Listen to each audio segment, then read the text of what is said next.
hemos estado hablando, preparando el camino para el domingo de resurrección, y hemos estado predicando y enseñando acerca de enseñanzas que Jesús impartió de camino a Jerusalén a ser crucificado. Algunas ya estaban en Jerusalén, otras estaban de camino, pero lo importante es que aprendamos, escuchemos, aprendamos, apliquemos, pongamos por obra la palabra que el Señor tiene para nosotros. Amén.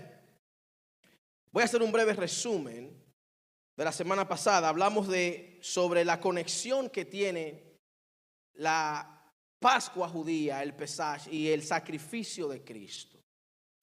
Les hablaba de que nosotros los cristianos celebramos la Semana Santa porque en esta semana, la Semana Santa, es cuando celebramos la pasión, la muerte y resurrección de Cristo. Y este es el corazón del cristianismo, amados.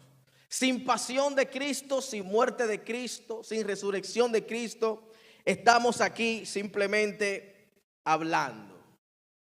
Estamos aquí perdiendo el tiempo. Esa es la base y el fundamento de lo que creemos.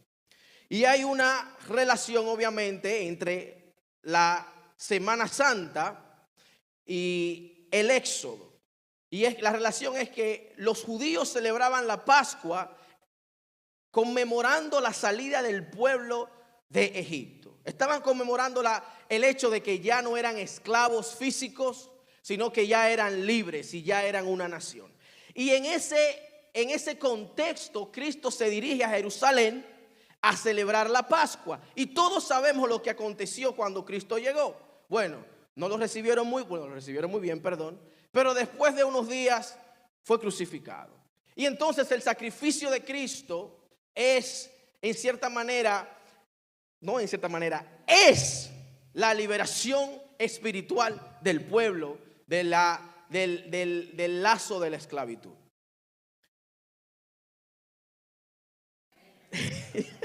Me quedé esperando el amén. Aleluya. Amados, en resumen del resumen, el Éxodo narra la liberación del pueblo judío de la esclavitud, como les mencionamos la semana anterior, la física. Y la Semana Santa se centra en la liberación espiritual y no está limitada a un pueblo, sino a toda la humanidad. Amén.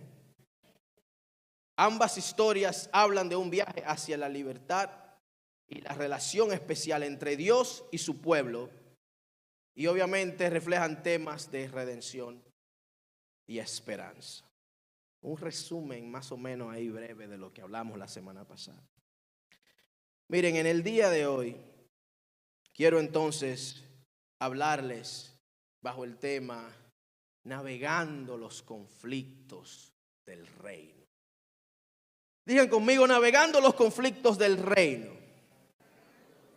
No, pero si me lo va a decir con ese ánimo, cerremos esto y vámonos para la casa. Navegando los conflictos del reino, amado. Amén. El primer conflicto que vamos a navegar en el día de hoy es uno que Jesús se encontró al día siguiente de entrar a Jerusalén. La limpieza del templo. Estos conflictos no están en orden cronológico, pero usted yo sé que me tiene paciencia. Amén.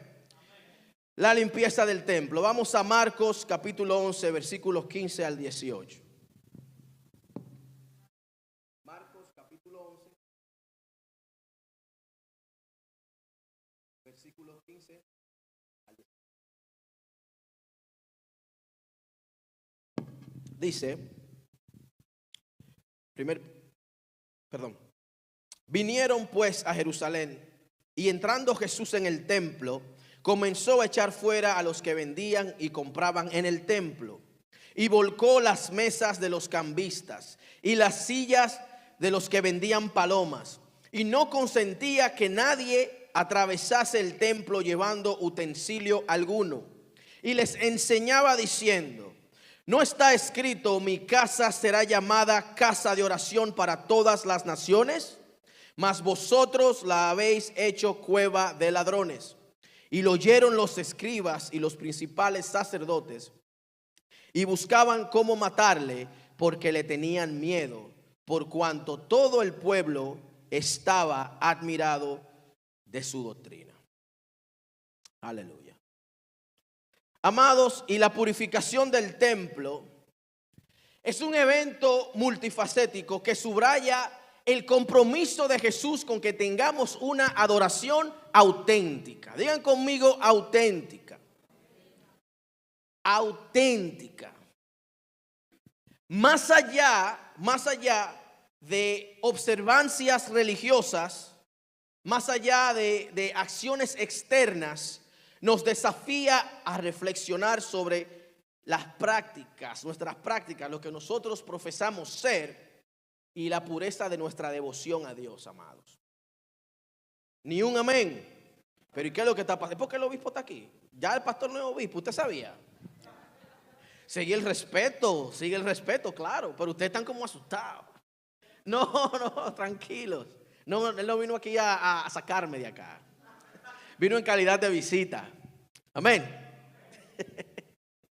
Amados, y la acción del templo muestra, como les decía, el compromiso de Jesús de purificar las prácticas de adoración del momento y de restaurar la casa de Dios a lo que desde un principio fue diseñada para que fuera.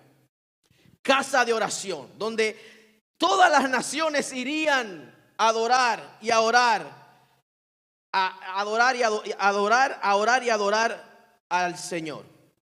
Amados, y nosotros estamos llamados, tenemos el peso de hacer prioridad el reino de Dios en nuestras vidas. Y esto significa limpiar nuestros templos. La Biblia nos declara, la Biblia nos dice que somos templo del Espíritu Santo. Y obviamente, aunque esto es una acción física, Jesucristo entró ahí dando patá, trompa, hombre, por los aires, todo. El hombre entró con un celo, dice la palabra, porque la devoción a Dios se había comercializado. Y todo era apariencia. Y todo era, pues, para que se vea bonito. Había cierto, digamos, había una razón por la cual habían personas vendiendo animales, habían personas cambiando monedas, había una razón, entre comillas, buena. El problema es que se había vuelto todo un mercado porque la gente había caído en, digamos, el pecado de la rutina. Y todo ya era hecho, bueno, porque había que hacerlo. Tenemos un negocio, tenemos que adorar a Dios y vamos a venderle palomas y vamos a vender los animales y vamos a hacer esto, vamos a cambiar el dinero.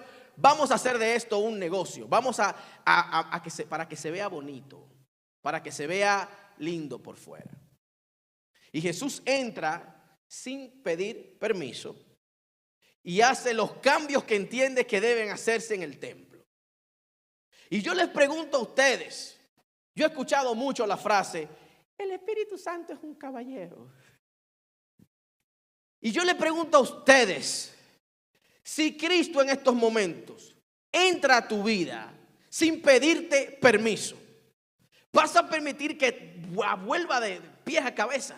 Que entre volcando y rompiendo todo lo que entiende que no es de adoración o no es un servicio genuino hacia Él. Dígame, solamente Jesús. Usted se imagina, Señor, no, pero así no, Señor, espérate. En estos días lo hubieran crucificado antes de llegar, antes de ese viernes. Estuviera en las primeras planas de todos los noticieros zurdos. Ahí entró un religioso loco. Esas no son formas. ¿Usted se imagina? Y hoy en día uno tiene que tener cuidado como uno le habla a la gente, porque hay que estar políticamente correcto, ¿me entiende? Cuando la verdad, si el Señor es el Dios y Rey de nuestras vidas, tenemos que estar dispuestos a que Él entre y tumbe y tire al suelo y saque lo que de nuestras vidas no añade, lo que de nuestros templos, de nuestros corazones no añade ni le trae gloria y honra a Él. Yo no sé qué es lo que está pasando hoy. Hoy los amenes están más flojos que nunca, pero vamos a seguir predicando en el nombre de Jesús. Amén. Amados, lo que me lleva a la conclusión de que ciertamente Cristo no va a entrar a mi casa a romper, a patear y a quitar cosas así. Pero llego a la conclusión de que tengo que reevaluar mis compromisos. Tengo que hacer reevaluaciones en mi vida. ¿Cuáles compromisos te acercan a Dios y cuáles te alejan? Vamos de manera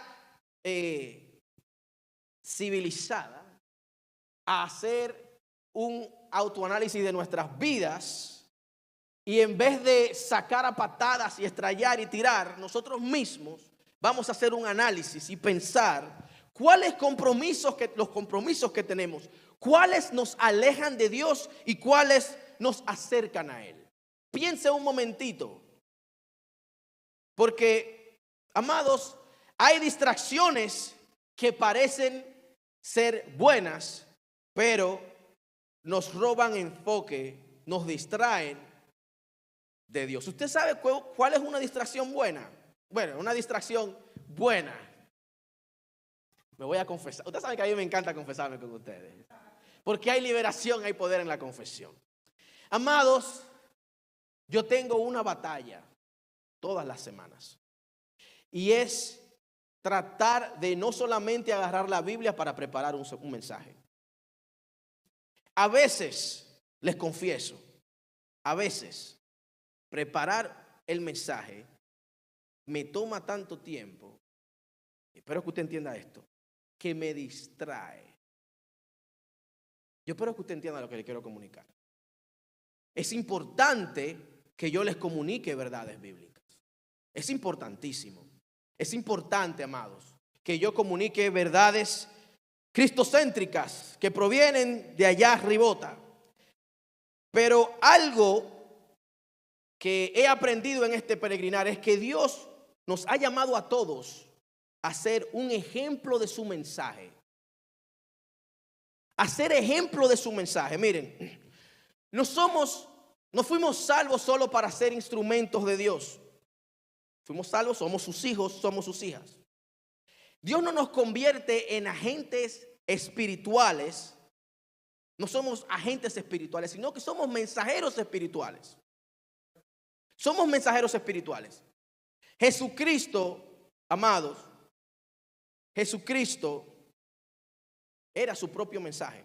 Jesucristo era quien Él decía ser y lo predicaba más con acciones que con palabras. Entonces, vuelvo otra vez a lo que les digo. A veces preparar el mensaje me distrae. ¿Usted sabe por qué? Porque a veces me olvido que soy y me enfoco en el hacer. Me olvido de que Dios me llamó a que sea primero y después que haga. Entonces, ¿usted está entendiendo? Le fundí el cerebro. A mí se me fundió también. Pero les comparto esto porque yo sé que yo tengo batallas y soy pastor. Dios me llamó a ser el guía espiritual de esta iglesia. Y cuando yo me doy cuenta, cuando Dios me confronta, cuando Dios me habla y me dice, esto no está bien, yo de una vez pienso en ustedes. Porque ustedes no tienen la misma responsabilidad que yo tengo. Pero todos vamos a rendirle cuenta a Dios. Y todos tenemos que ser quien Dios nos llamó que seamos primero. Hijos. Y como hijo yo comunico un mensaje. No es tanto la apariencia, no es tanto lo que yo estoy diciendo. Y es lo que pasaba en el templo, era todo apariencia. Era todo una apariencia, era todo una farsa. No había temor de Dios, no había reverencia a Dios. Era todo, la gente era hacer, hacer, hacer. Y se nos olvida que es más importante ser que hacer. Y Jesucristo entró al templo rompiendo, tumbando todo porque la gente estaba haciendo y no estaba siendo. Y por eso yo quiero que hagamos una reevaluación de nuestros compromisos.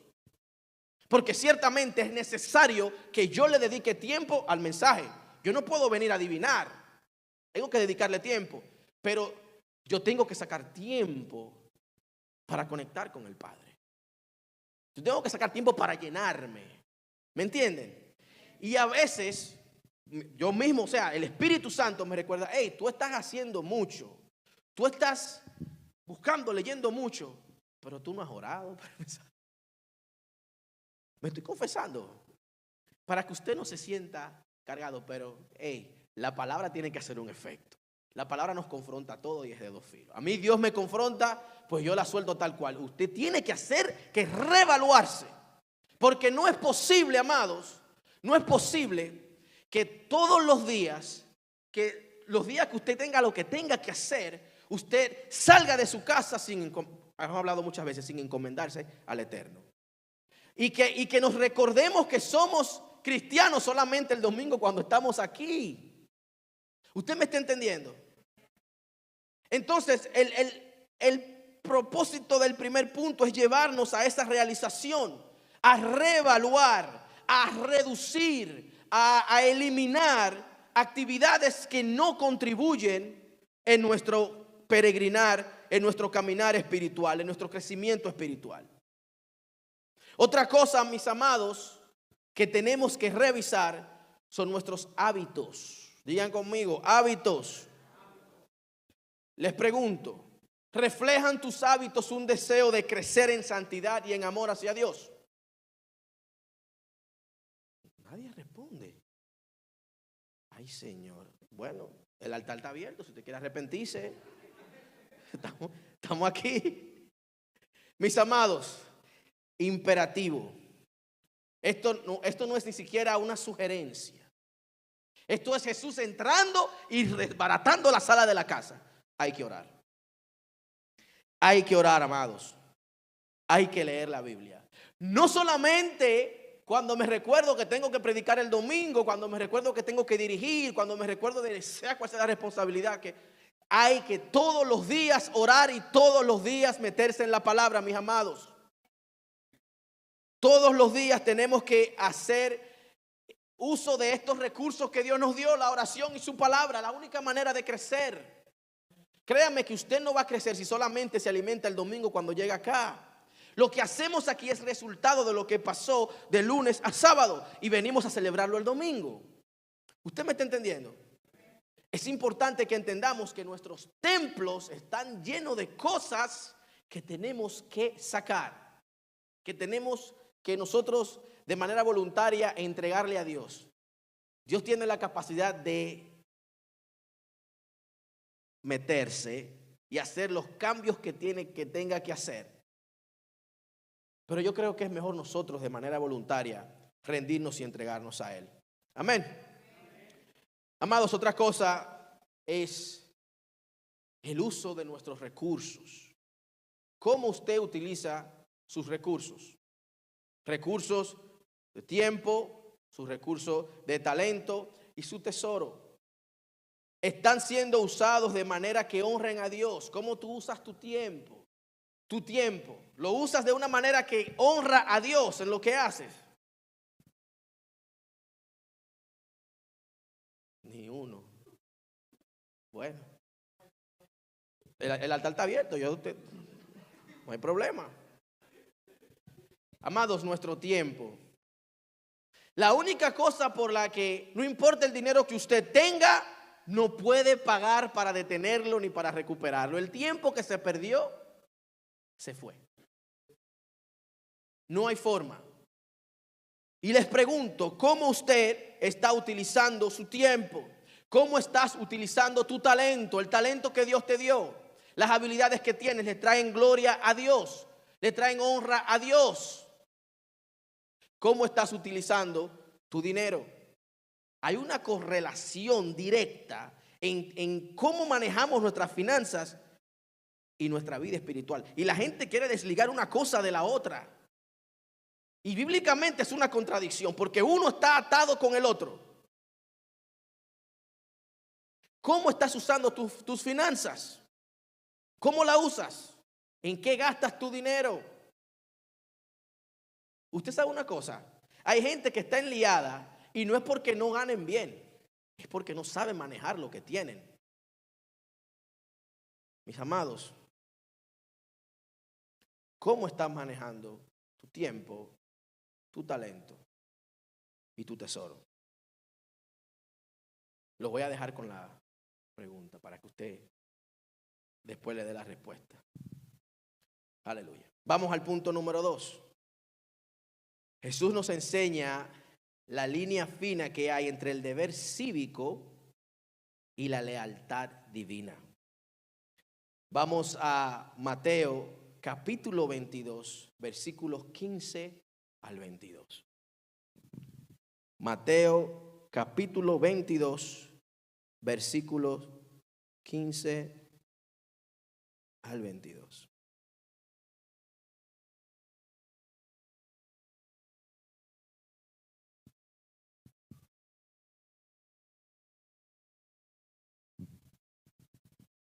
Deme un segundito, por favor, que esto...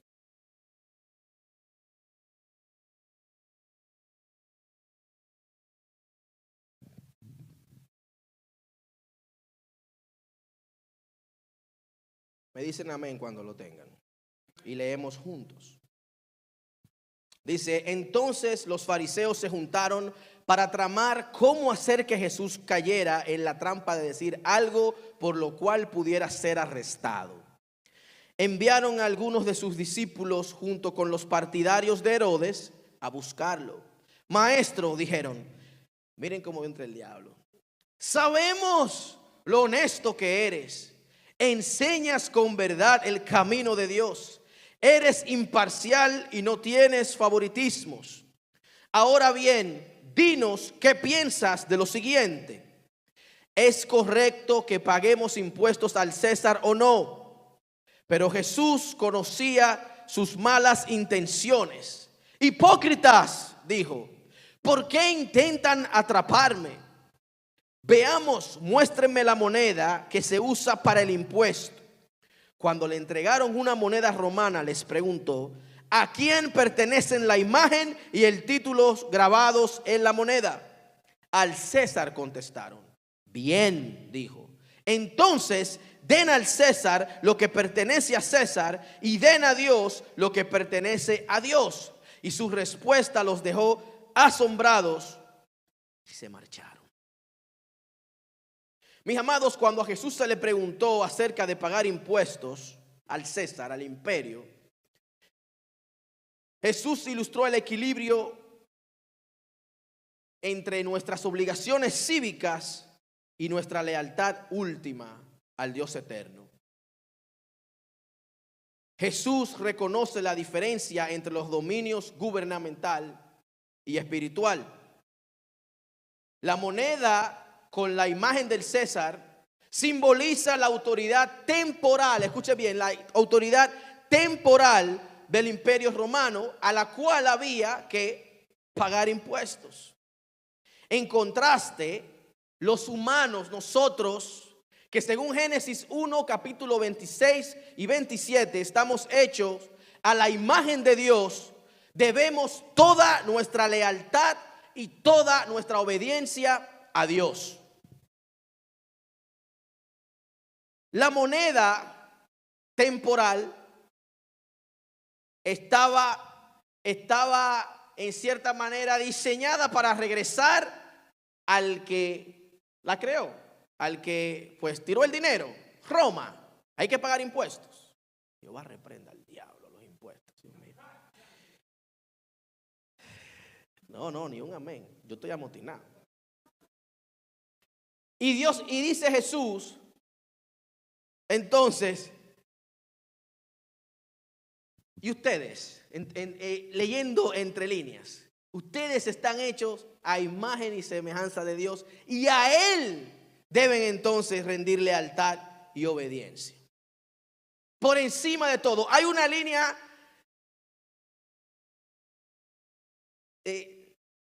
subyacente, intrínseca, hay un mensaje intrínseco y es el de cumplir nuestras obligaciones tanto en la tierra como en las situaciones espirituales que se presentan. Miren, yo creo que el 100% de las personas que yo conozco no le gusta pagar impuestos. El 100%. ¿Sí o sí? El 100%. El hijo mío el más chiquito, Eli, yo le estoy enseñando que uno debe pagar impuestos. Y de la manera que yo le enseño es cuando él me pide algo, por ejemplo, a él le encantan las papitas. Me dice, papi, cómprame una papita. Yo le compro la papita y él me dice que la abra. Yo la abro y le digo, Eli, tienes que pagar impuestos. Y yo me sirvo antes de darle a él, porque es el impuesto que tiene que pagar. Eli me dijo el otro día, yo odio los impuestos. Y yo hubiera querido grabar a ese niño porque hizo un berrinche y yo me vi reflejado en el berrinche del hijo mío. Yo odio los impuestos. Los impuestos no son justos. ¿Por qué tú tienes que comer antes que yo? Y yo le digo, mijo, el gobierno de Estados Unidos, sin mi consentimiento, a mí no me pidieron permiso nunca. A mí, yo en mi trabajo me pagan y me dicen, esto es lo que queda después de que yo pago los impuestos que pago. Esto es lo que te queda. Pero a mí no me preguntaron si yo quería pagar impuestos. Nunca me preguntaron. Y al final del año el gobierno se pasa la vida entera sacándome dinero. Y al final del año, ¿qué ustedes creen? Tengo que pagarle para atrás, a mí no me mandan. Y el Señor me está diciendo que uno tiene que ser responsable con esta gente. Pero escuche bien, nuestra lealtad última es a Dios. Nuestra lealtad última es al soberano. Muy pocos amenes, pero no hay problema, yo sigo predicando.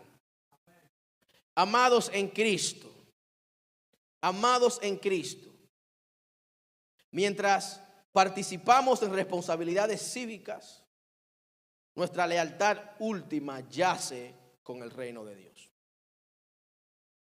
Nuestra lealtad última debe reflejar valores del reino. Escuche bien, valores del reino en cada esfera de influencia que tenemos.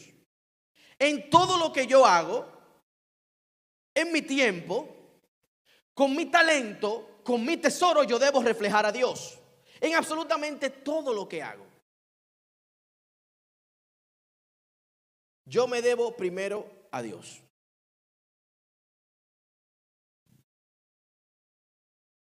Amados, con este punto quiero traer otro punto. Me voy a desahogar. Aguántenme. Ya ustedes tienen 3 años aguantando. Miren qué sucede. Hay una realidad en nuestra congregación. ¿Quiénes de ustedes quieren su propio templo? Díganme. Pero nada más aquí. Y Jesús, que está de ese lado. Entonces el 50% de la iglesia no quiere su propio templo. Bueno, yo quiero que tengamos nuestro propio lugar de adoración. Pero miren qué sucede. Todo es dinero. Todo es finanzas. Usted sabe que yo muchas veces le he dicho, no me gusta tocar el tema porque no quiero darle municiones al enemigo.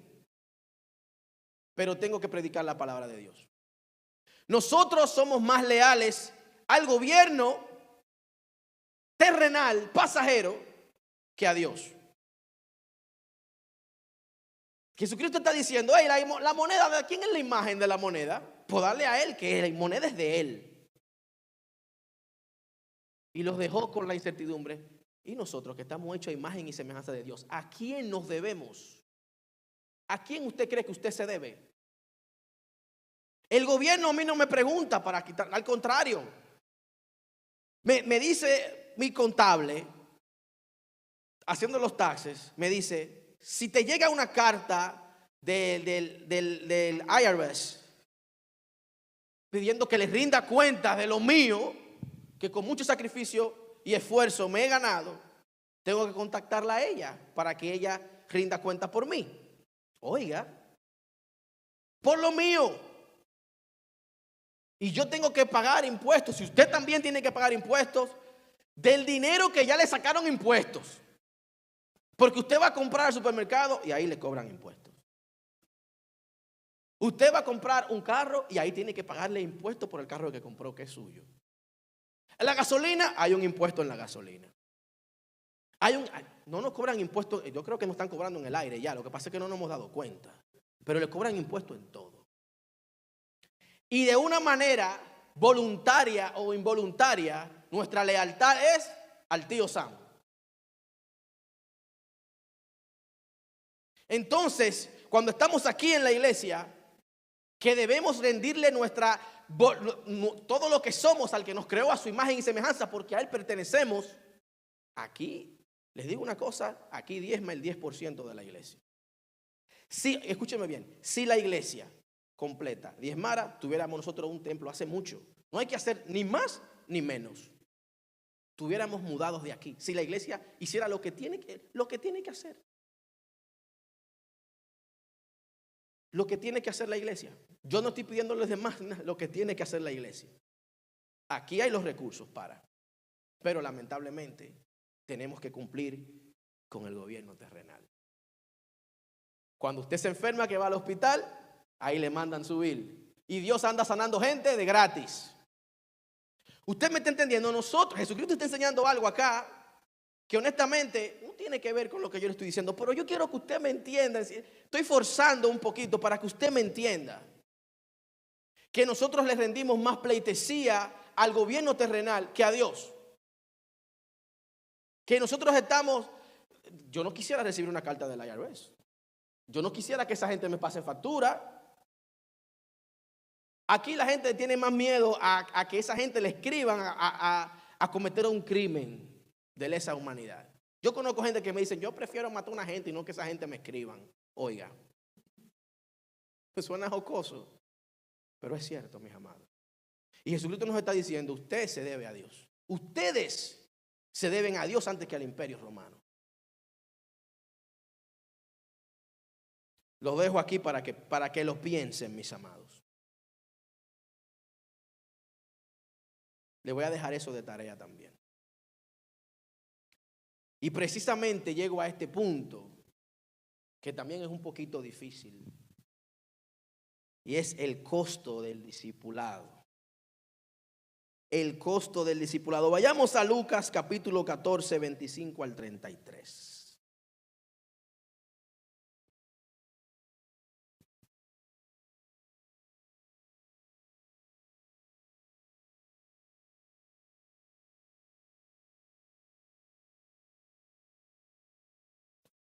Lucas, capítulo 14, 25 al 33. Amén. Grandes multitudes iban con él, y volviéndose les dijo, si alguno viene en pos de mí, y no aborrece a su padre, madre, mujer e hijos, y hermanos y hermanas, y aún también su propia vida, no puede ser mi discípulo. El que no lleva su cruz y viene en pos de mí, no puede ser mi discípulo. Porque ¿quién de vosotros queriendo edificar una torre no se sienta primero y calcula los gastos a ver si tiene lo que necesita para acabarla? No sea que después que haya puesto el cimiento y no pueda acabarla, todos los que le vean comiencen a hacer burla de él, diciendo, este hombre comenzó a edificar y no pudo acabar. ¿O qué rey al marchar a la guerra contra otro rey no se sienta primero y considera si puede hacer frente con 10,000 al que viene contra él con 20,000? Y si no puede, cuando el otro todavía está lejos, le envía una embajada y le dice y le pide condiciones de paz. Así pues, cualquiera de vosotros que no renuncia a todo lo que posee, no puede ser mi discípulo. Mis amados, hay un estándar. Y Cristo nos está diciendo cuál es el estándar.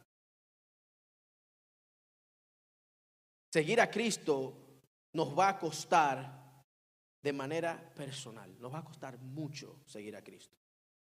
Y acá Cristo usa un lenguaje hiperbólico para decirnos, hey, si tú odias, no es necesariamente que nos está mandando a odiar a nuestros familiares, no, porque la Biblia es muy clara. La Biblia nos manda a honrar a nuestros padres para que nos vaya bien. La Biblia nos manda a amar a nuestras esposas, a nuestros esposos. La Biblia nos manda a criar a nuestros hijos en el temor del Señor, amar a nuestros hijos. La Biblia nos manda de manera específica a tener cuidado de estas relaciones que tenemos en nuestras vidas, estas relaciones interpersonales. Y Cristo aquí está diciendo, si tú no odias, no puedes ser mi discípulo.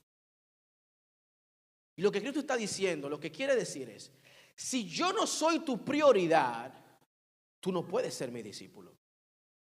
Yo hago a Cristo mi prioridad y se me hace más fácil entonces cumplir los roles que tengo. Se me hace más fácil ser buen hijo, se me hace más fácil ser buen padre, se me hace más fácil ser buen esposo. Tengo que hacer el aclarando de que Cristo no te está mandando a que descuides, no, para nada. Te está diciendo que Él debe ser tu prioridad. Y yo les he dicho 1500 veces, se lo voy a decir 1501. No es lo mismo ser primero que ser prioridad. Porque el primero está en un constante competir con el segundo. Mientras que la prioridad es prioridad. Y todo gira en torno a la prioridad. Y es lo que Cristo está diciendo. Hey, yo debo ser tu prioridad. Todo lo que tú haces tiene que girar en torno a mí. Todo, absolutamente todo. Todo.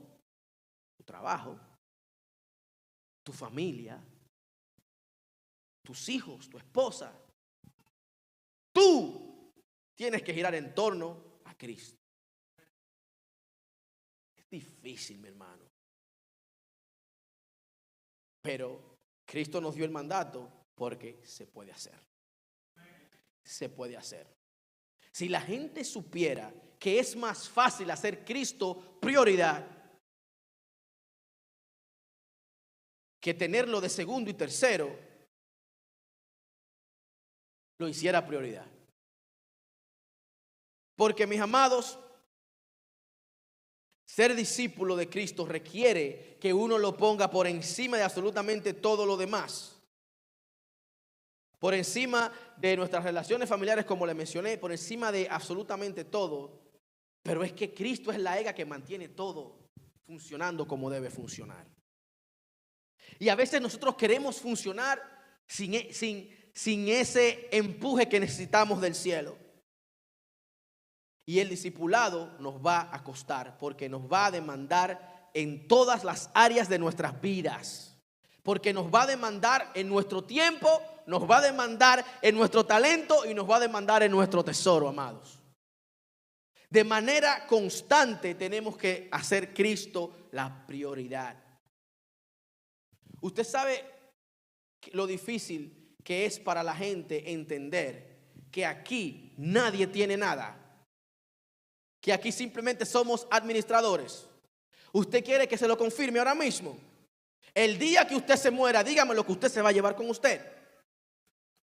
Que lo que usted tiene ahora que cree que es suyo, lo va a disfrutar otro. Y después que ese otro se vaya, lo va a disfrutar otro después de él. Aquí todos tenemos fecha de expiración, amados.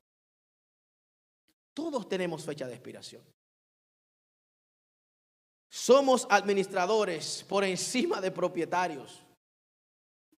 Y por eso, por no ser discípulos o por no tener a Cristo como prioridad, se nos hace tan difícil en las áreas del tiempo, del talento y del tesoro ser discípulos. Porque a veces solamente queremos ser discípulos en lo que nos gusta. En lo que a mí me gusta. Yo quiero ser discípulo de Cristo en lo que a mí me gusta. Y por eso usted ve que hoy en día hay gente que se buscan pastores o predicadores que le prediquen lo que a ellos les gusta escuchar. Pablo le habla a Timoteo de eso en los postreros tiempos, se lo mencioné la semana pasada. Y usted ve que esa gente tiene muchos seguidores, no necesariamente porque Dios está ahí, es porque es bíblico, porque la gente se va a buscar maestros que les prediquen lo que ellos quieren escuchar. Solamente. No, vive tu vida como tú quieres, Dios te ama tal cual, Dios te hizo así. Ajá, qué bonito. Amados, ser discípulo de Cristo es costoso, es muy costoso, muy caro, demasiado. Pero, ser discípulo de Cristo es lo mejor que le puede pasar a un ser humano. Amados, ser discípulo de Cristo, ser discípulo te garantiza entrada al cielo. Fíjese qué bien. Donde ni el orín ni la polilla corrompen. Pero nosotros tenemos una mente muy terrenal y muy dada a lo que tenemos enfrente. Y lo que yo tengo aquí ahora, esto es lo que yo tengo que cuidar, porque es lo que yo tengo aquí ahora. Pero lo que tú tienes aquí ahora siempre ha estado. Dice la palabra, no hay nada nuevo debajo del sol. Siempre los problemas han existido. Y siempre van a existir los problemas. No, usted no va a salir de aquí con los problemas resueltos, lo siento. Tendrá que resolver sus problemas.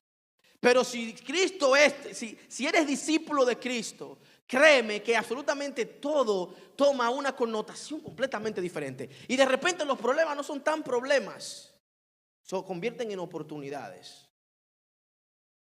Muchas veces para bendecir a otro, o muchas veces para nosotros ser bendecidos y aprender algo de la situación. Pero es que no tenemos mentalidad de discípulo. No tenemos mentalidad de discípulo. Tenemos mucho la mentalidad de papi, resuélveme. Y resuélveme aquí, resuélveme allá. Amado, seguir a Cristo nos va a costar mucho. Seguir a Cristo nos va a costar sueños, nos va a costar metas, nos va a costar muchísimas cosas. Pero vale la pena. Valdrá la pena. Mis amados, con esto cierro.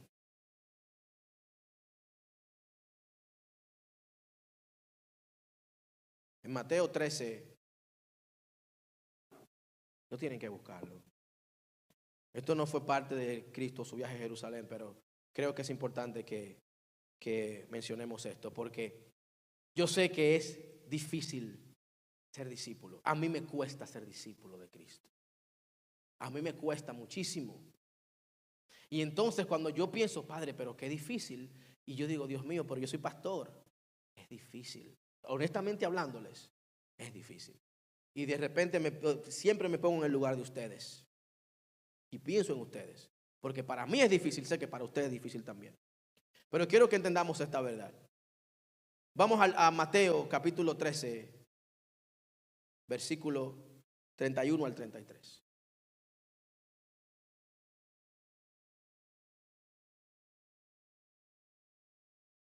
Se me fue la aplicación de la...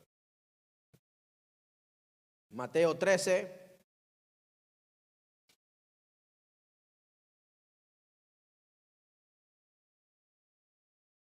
Versículo 31 al 33.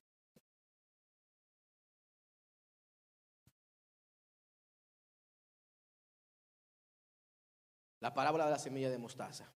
Otra parábola les refirió diciendo: el reino de los cielos es semejante al grano de mostaza, que un hombre tomó y sembró en su campo, el cual a la verdad es la más pequeña de las semillas, pero cuando ha crecido es la mayor de las hortalizas, y se hace árbol de tal manera que vienen las aves del cielo y hacen nido en sus ramas. Mis amados, Cristo nos está enseñando a través de esta parábola de la semilla de mostaza y de la levadura. No voy a leer la otra, me voy a resumir acá porque después les digo. Pero Cristo nos está enseñando que el reino de Dios comienza en lo pequeño, en lo íntimo, pero se expande más allá de lo imaginable. Entienda bien. Yo estoy hablando de ustedes de enseñanzas que Jesús impartió, acciones que hizo que trajeron enseñanzas y cosas que enseñó en su entorno. Y les estoy diciendo que ser discípulo de Cristo, el estándar es bien alto. Y es difícil. Pero hay esperanza. ¿Usted sabe por qué? Porque ninguno de los discípulos comenzaron siendo quienes terminaron siendo después de la resurrección. Me explico. Cuando usted ve a Pedro caminando con Cristo, el viaje entero, Pedro es lo que es un loquito viejo. En términos para que me entiendan. Todos son unos loquitos viejos. Se ponen a discutir que quién va a ser el más grande, el mayor. Se pone Pedro a decir, Señor, que no te acontezca. Y busca a Pedro una espada y le corta la oreja. completamente una locura los de los discípulos. No comenzaron siendo el Pedro que sana con la sombra a los que están enfermos. El mismo apóstol Pablo no comenzó de repente con un ministerio poderoso, tuvo que esperar su tiempo. Todos los discípulos de Cristo pasaron un proceso de preparación. Y yo creo que allí nos encontramos nosotros. Estamos todavía siendo preparados. Y como la parábola de la semilla de mostaza, que es la más pequeñita, pero cuando comienza a crecer, es la más grande de las hortalizas y las aves del cielo hacen nido en sus ramas. Yo creo que así podemos ver nuestro peregrinar en Dios. De que Dios ha comenzado a hacer algo en nosotros, pequeñito, pequeñito. Y en su momento Dios lo va a llevar a hacer lo que está determinado a hacer. Pero usted tiene que estar disponible. Usted tiene que estar disponible y dispuesto. Porque es que todo, absolutamente todo en la vida cuesta. Seguir a Cristo te va a costar tu tiempo, te va a costar tu talento, te va a costar tu tesoro. Seguir a Cristo es costoso, pero vale la pena. ¿Usted está entendiendo? Y Cristo nos dice, hey, si tú quieres ser mi discípulo, esto es lo que tienes que hacer. Si tú quieres ser mis discípulos, si quieres crecer en santidad y en amor a Dios, tienes que orar, tienes que leer la Biblia, claro. Ahora no se vaya de aquí determinando, voy a orar 3 días. Voy a leer 3 libros de la Biblia desde que salga de acá. Porque tal vez lo hagas hoy, pero después mañana no lo vas a hacer. Y así como la semilla de mostaza es pequeñita, comienza con algo pequeño. Comienza, amados, como les dije al principio, revalúa tus compromisos. Revalúa tus compromisos. Comienza por lo pequeño, comienza por lo sencillo. Piensa en tus hábitos. ¿Cuáles hábitos tienes que cortar? ¿Cuáles hábitos tienes que permitir que Jesús entre? Y ya sea porque te revele, o porque tú sabes, o porque Él haga, sea como sea, permite que Él haga el cambio que tiene que hacer. ¿Usted está aquí? Permite, iglesia, permite que Dios sea Dios en cada área de tu vida. No solamente en las áreas que nos gustan. Ustedes me están mirando con una cara larga y yo espero que están recibiendo el mensaje.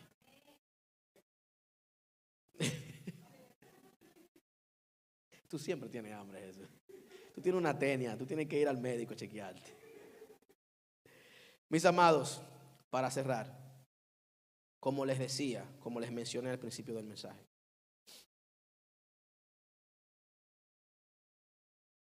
Cristo tenía un mensaje.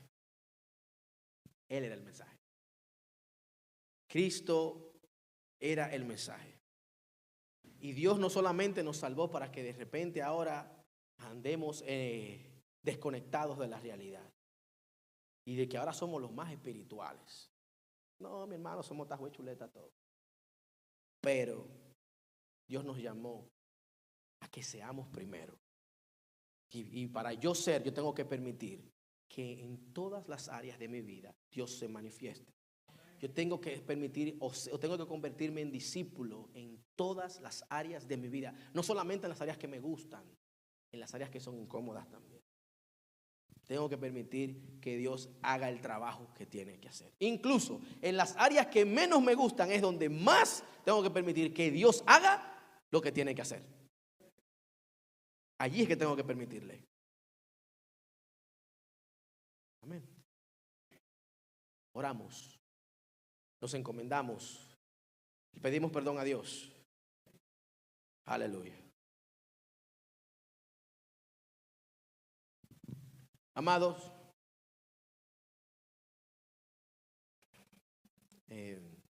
tuve que resumir el mensaje porque me pidieron que traigamos un poquitito más temprano.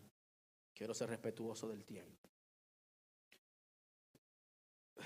Dios sabe que hemos estado orando bastante para que el Señor haga algo nuevo en nosotros.